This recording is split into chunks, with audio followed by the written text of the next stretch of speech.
Bonjour et bienvenue, c'est Darius de Decastronomie, la chaîne de l'astronomie pratique où on parle de la pratique de l'astronomie. Alors dans ce nouvel épisode, on va parler d'un accessoire indispensable en astrophotographie à l'APN. On va parler de l'intervallomètre. Alors, indispensable, ça dépend de l'appareil dont vous disposez. Mais dans mon cas, oui, il est tout à fait indispensable. Et voyons ça pourquoi. Mais avant d'entrer dans le vif du sujet, vous connaissez la musique. Place au générique.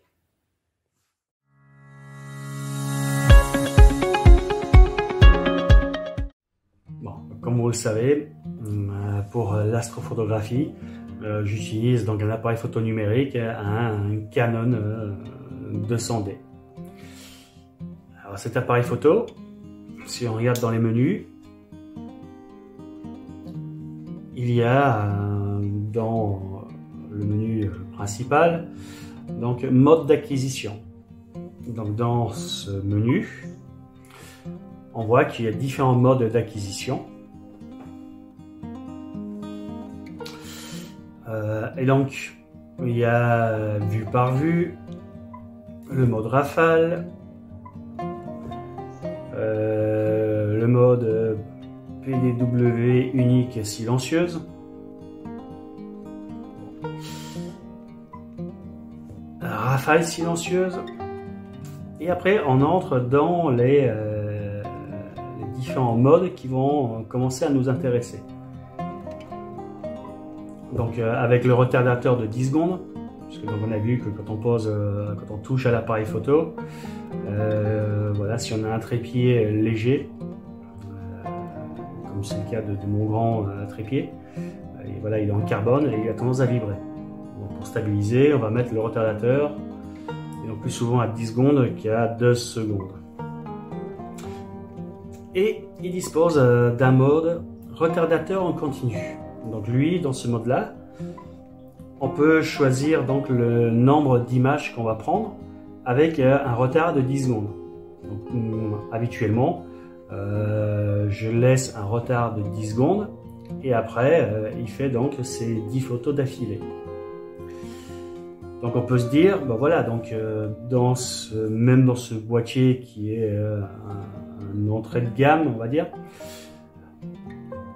voilà, il y a un pseudo-mode en continu et donc il n'y a pas besoin d'intervallomètre.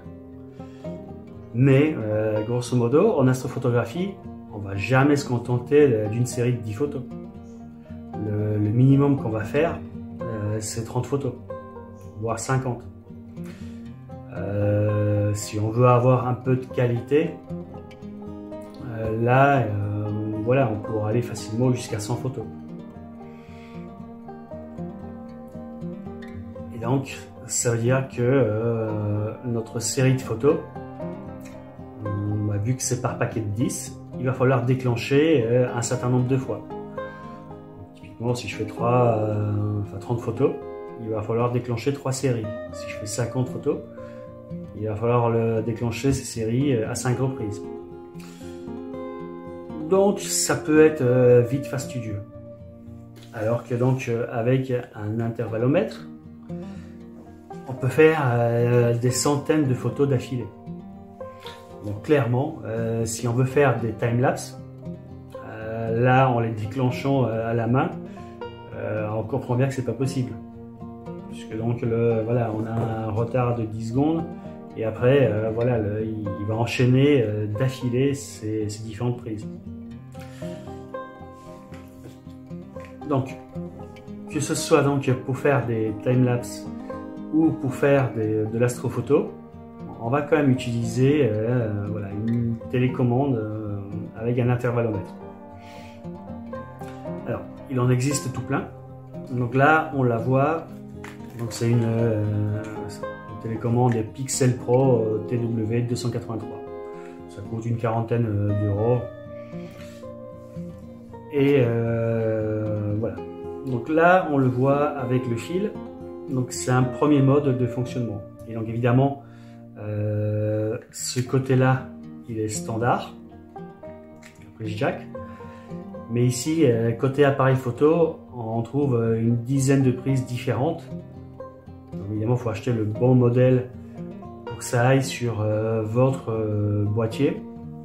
Parce que donc, de ce côté-là, au niveau des appareils photo, on a facilement 8 modèles différents de connectiques. Même au sein de la marque Canon, il existe, en fonction de la gamme de l'appareil photo, il existe des connectiques différentes pour les intervallomètres. Alors évidemment, sur les appareils haut de gamme, on a des intervallomètres dans les menus. Mais voilà, tout ce qui est entrée de gamme et milieu de gamme, voilà, on n'a pas de mode sérieux pour faire des séries de photos. Et donc j'en avais déjà parlé un petit peu, enfin j'ai évoqué le sujet. On peut installer un firmware qui s'appelle Magic Lantern, qui permet justement de rajouter ces fonctionnalités d'intervallomètre dans un appareil photo. Mais si vous faites ça, et si votre appareil photo est sous garantie, vous faites sauter la garantie. Et en installant un nouveau firmware, il y a toujours un petit risque que voilà, ça se passe mal et que votre boîtier soit inutilisable. C'est rare, mais ça arrive, il faut savoir. Donc voilà. Donc clairement, d'origine, avec ce boîtier, je ne peux pas faire de timelapse. Et faire des séries de 10 photos, ça devient vite fastidieux. Donc, la première idée de base, c'est de mettre un intervallomètre filaire. On le pose sur un trépied et on déclenche depuis la télécommande. Donc là, je vais l'allumer. Voilà. Je vais me mettre dans le mode qui va bien. Voilà, hop. Et je peux déclencher des photos. J'ai pris les rideaux, enfin voilà, quoi qu'il en soit, vous comprenez l'idée.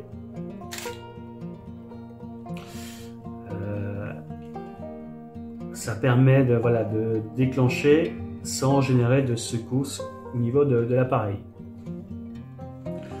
Alors bien sûr, on peut faire beaucoup mieux. Parce que donc, voilà, à la base, c'est plus qu'une télécommande, puisque c'est en plus un intervallomètre. Alors, avant d'entrer dans le vif du sujet, je vais parler d'une autre caractéristique de cet intervallomètre. Donc là, on a un intervallomètre, on va dire, filaire, classique. Évidemment, il existe des modèles sans fil. Et c'est le cas de cet intervallomètre-là. Donc là, si j'éteins, si je débranche ici, il est fourni avec un récepteur qu'on va installer à la place du flash. Donc là, je peux le brancher, voilà.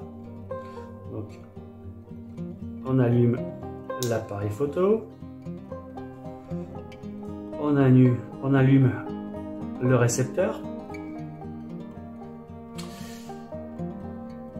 Et donc le récepteur, en fait, il a deux boutons. Donc il y a un bouton pour l'allumer et pour également de réduire. Et là, en fait, en haut, on a donc le petit sigle de on-off, marche arrêt. Et en bas, on a CH-, donc channel-. Donc en fait, c'est pour décrémenter les chaînes. Puisque donc l'émetteur va émettre sur une des différentes chaînes possibles. Et le récepteur, évidemment, donc, va capter l'information sur la chaîne qui l'intéresse. Ça permet donc d'avoir plusieurs déclencheurs avec plusieurs récepteurs, plusieurs appareils photo, et donc chacun va communiquer sur un canal différent. Comme ça, on peut déclencher le bon appareil photo avec la bonne télécommande. Ou on peut déclencher tous les appareils photo avec la même télécommande. Donc, si on achète plusieurs fois ce boîtier, Par exemple, si on a 2 ou 3 appareils photo, enfin voilà, ça peut avoir des applications.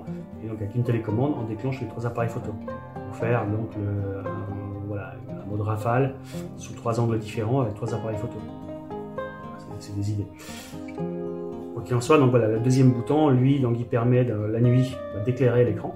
On voit sur quel canal on est. Et il permet également d'incrémenter les canaux de réception. C'est une petite parenthèse sur les fonctionnalités. Et donc du coup sur la télécommande, je ne sais pas si vous voyez, donc là je suis sur le canal 1, donc CH01, Channel 1.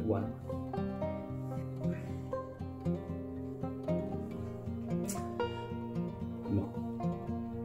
Donc voici mon intervallomètre, enfin, le récepteur de l'intervallomètre connecté à l'appareil photo. Ici on a la télécommande et donc en appuyant, voilà, on a bien vu qu'on peut déclencher les photos, à distance. Alors là je fais au coup par coup, donc là on est en mode photo unique.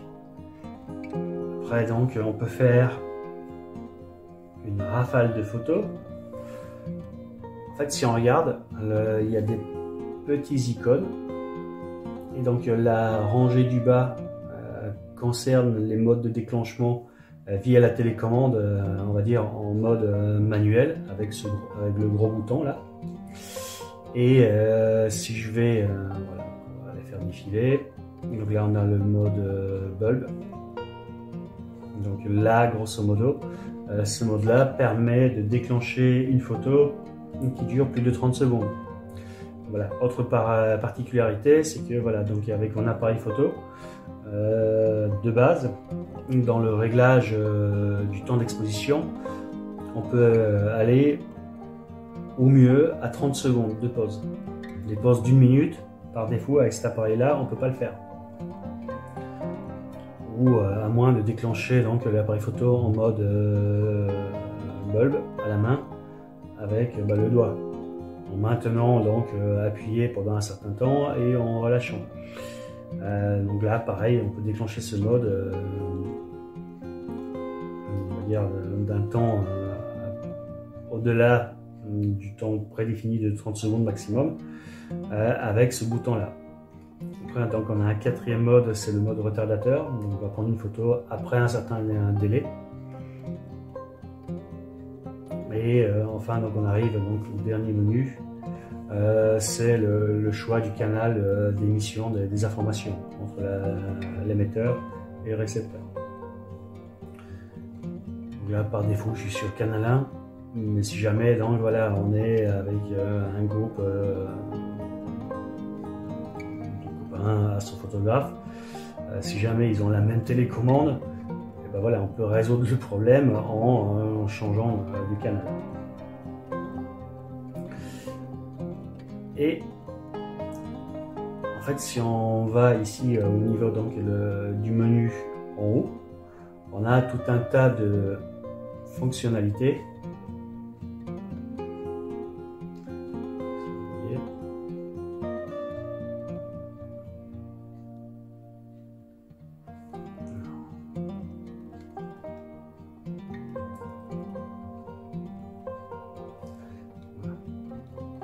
Là, je fais défiler les menus de l'intervallomètre. Alors cet intervallomètre, donc on aurait pu se dire que voilà, donc on a un retard avant la première photo. Après, on déclenche un certain nombre de photos d'une certaine durée tous les X secondes, ou minutes, ou ce qu'on veut. Donc voilà comment on imagine un intervallomètre classique. C'est comme ça que ça fonctionne. Celui-là, il est un peu particulier, puisqu'en fait, donc, il va déclencher non pas une série de photos à intervalles réguliers, mais il peut déclencher 2 séquences différentes. Donc c'est ça qui est un petit peu déroutant avec cette télécommande au début. Donc on a un certain nombre de menus. Donc le premier s'appelle délai. Donc lui en fait c'est au bout de combien de temps je vais faire ma première photo. Voilà, on peut mettre ce délai à 0, puisque donc en fait si l'appareil photo est posé sur un trépied, on n'aura pas de vibration, pas de tremblement lié au déclenchement. Et donc du coup voilà. Donc on peut me le mettre à 0 ou on peut le mettre à quelques secondes, voilà. Peu importe. Après donc on a un paramètre qui s'appelle l'angle. Donc l'angle, ça c'est justement la durée de notre photo. Donc, elle peut durer 10 secondes, elle peut durer 30 secondes, elle peut durer 1 ou 2 minutes. Donc c'est avec le mode délai qu'on va définir la durée de la photo. Typiquement, ça se calcule la durée maximale. Et donc si on est sur trépied fixe, en fonction de la focale, on aura une durée maximale à respecter. Sinon on aura du filet d'étoile. Et si jamais on a une monture motorisée, là on pourra se permettre des pauses d'1 minute, de 2 minutes, voire 5 minutes. Tout dépend de la qualité de notre suivi. Et donc là, on pourra avoir des photos beaucoup plus lumineuses, avec beaucoup plus de signal. Ça, on en reviendra sur ce sujet-là. Après, donc j'ai un autre menu qui s'appelle intervalle. Donc ça, c'est l'intervalle entre deux photos dans la première séquence. Alors nous, en fait, grosso modo, ce qu'on veut, c'est que donc, les photos soient prises toutes dans les mêmes conditions, donc à intervalles réguliers. Et donc notre intervalle sera le même pour les deux séquences. Après, on arrive à N1. Donc N1, c'est le nombre de fois qu'on va faire la première séquence de photos. On voit que c'est sur 3 digits. Donc ça veut dire que grosso modo, on peut déclencher au mieux 999 photos. Donc là, typiquement, c'est là où je vais configurer, par exemple, 30. Après, on a donc le repeat. Et là, pareil, c'est un temps qui est attendu de la télécommande. Donc là, grosso modo, je vais le configurer de la même façon que mon intervalle. Donc, grosso modo, une fois qu'il aura fini sa première série de 30 photos, on va dire toutes les 2 secondes, là, je vais attendre 2 secondes et on va arriver à N2, qui est donc la répétition d'X fois. Donc on voit que c'est sur 2 digits. Donc on peut répéter donc 99 fois notre première séquence. Et donc du coup, c'est avec ça qu'on pourra faire des time-lapse au-delà de 1000 photos. Puisque donc là, voilà, si on fait un film avec 30 images par seconde, ben voilà, donc grosso modo, on comprend très bien que 30 x 33, on va arriver à 999 et donc voilà, donc on ne pourra pas faire de timelapse qui font plus de 33 secondes. Et donc si on veut faire un timelapse de 2 minutes, ben notre séquence de 30 photos, de 300 photos, on pourra la répéter, voilà. Si je règle donc la première séquence à 300 photos, là, je pourrais aller donc en mettant par exemple 20 fois 300, voilà, c'est 6000. Donc grosso modo, c'est la petite particularité, c'est que donc voilà, on pourrait s'attendre à ce que donc l'intervallomètre fasse voilà, donc après un délai, un certain nombre de pauses d'une certaine durée tous les X temps. Et cette télécommande là, elle a la particularité de pouvoir répéter cette première séquence avec un intervalle différent un certain nombre de fois. Voilà la petite subtilité au niveau des réglages de ce petit truc là. Et alors du coup voilà, en astrophoto, donc le repeat, enfin le repeat, Voilà, le temps de répétition, je vais le mettre donc avec le même intervalle que l'intervalle entre deux photos. Et par contre, donc le N2, donc le nombre de fois de la deuxième séquence, c'est là où je vais mettre une seule fois. Grosso modo, une fois qu'il aura fait la première séquence, il va s'arrêter. Et c'est dans la première séquence que je vais définir que voilà, il doit prendre 30 photos ou 50 photos. Ou si on veut faire des photos voilà, avec un minimum de bruit, une centaine de photos par objet. Mais bon, ce qu'il faut savoir, c'est que comme c'est un réflexe, voilà, si on fait 100 photos par image, enfin, par objet dans le ciel, derrière il y a encore des fichiers de calibration à faire, donc on appelle des DOF, des dark, des flats, des offsets. Donc grosso modo, voilà, on va tirer 200 photos par objet et le nombre de déclenchements d'un réflexe n'est pas illimité. Typiquement celui-là il est donné pour 50 000 déclenchements. En fait, les 50 000 déclenchements, voilà, il est censé les tenir. Il peut très bien en faire 100 000, mais voilà, il peut très bien claquer à 60 000.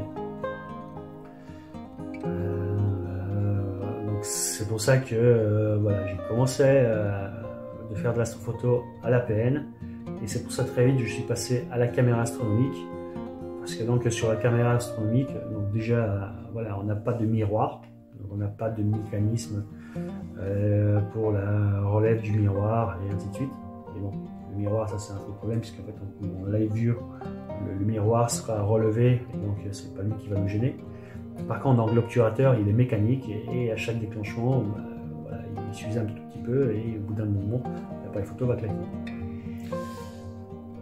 Alors que sur les caméras astronomiques il n'y a pas d'obturateur mécanique, c'est purement électronique. Il n'y a pas d'obturateur. On attend un certain temps, et à la fin de ce temps-là, on lit les données captées par le capteur, et on passe à la photo d'après. Donc voilà ce qu'on pourrait dire sur l'intervallomètre.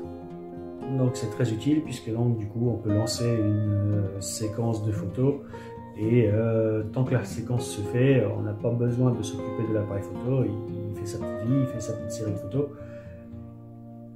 Donc ça c'est le premier avantage. Deuxième avantage, c'est que donc voilà, comme voilà, si on est en mode sans fil, du coup il n'y a pas de tremblement transmis voilà, donc à l'appareil photo au moment où on va lancer la séquence. Donc on n'aura pas de bouger, de flou de bouger sur les photos. Alors il y a un dernier avantage à utiliser l'intervallomètre, c'est que voilà, quand on fait notre séquence de photos, on peut mettre un petit laps de temps entre chaque photo. Typiquement, si on lance directement donc une série de 10 photos sur l'appareil photo avec des pauses de 30 secondes, il va faire une première photo de 30 secondes, et tout de suite derrière il va enchaîner la deuxième pause, la troisième pause, et ainsi de suite. Et donc ce qui va se faire, c'est que donc à chaque fois que donc on viendra lire le capteur, et au fur et à mesure du temps, voilà, entre chaque photo, en fait le capteur il va chauffer. Et donc ce changement de température au niveau du capteur va générer des défauts.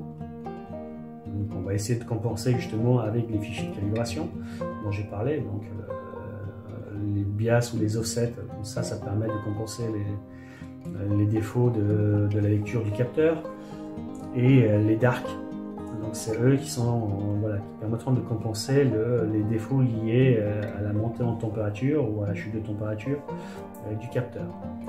Donc l'avantage de l'intervallomètre, c'est qu'entre chaque photo on peut mettre un petit délai. Donc, grosso modo je fais une pause de 30 secondes, et avant d'enchaîner tout de suite la deuxième photo, ou la troisième ou la énième photo, je vais mettre un petit intervalle de 2 secondes, de 2 ou 3 secondes. Et pendant ces 2 ou 3 secondes, le capteur va retomber en température, et après donc au fur et à mesure de la pause, et voilà, il va se remettre en température de la même manière qu'à la photo précédente.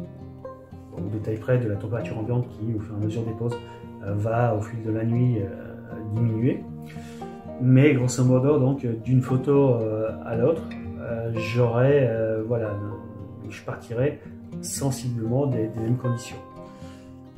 Alors que donc si on fait directement par l'appareil photo, on va enchaîner tout de suite les photos les unes après les autres. Et ce petit laps de temps pour que donc, le capteur redescende en température un petit peu, on ne l'aura pas. Et donc du coup, on aura voilà, des photos plus bruitées si on fait donc nos séries de 10 depuis l'appareil photo que si on les fait depuis un intervalomètre. Donc voilà pourquoi l'intervalomètre, c'est pas un gadget. C'est vraiment, voilà, quand on n'a pas des fonctionnalités avancées d'intervalomètre dans l'appareil photo, l'intervalomètre permet réellement un gain significatif au niveau de la qualité des photos. Donc voilà pourquoi cet accessoire, dans mon cas, est indispensable. Donc cet épisode est fini, j'espère qu'il vous a plu. Et je vous dis donc à la semaine prochaine.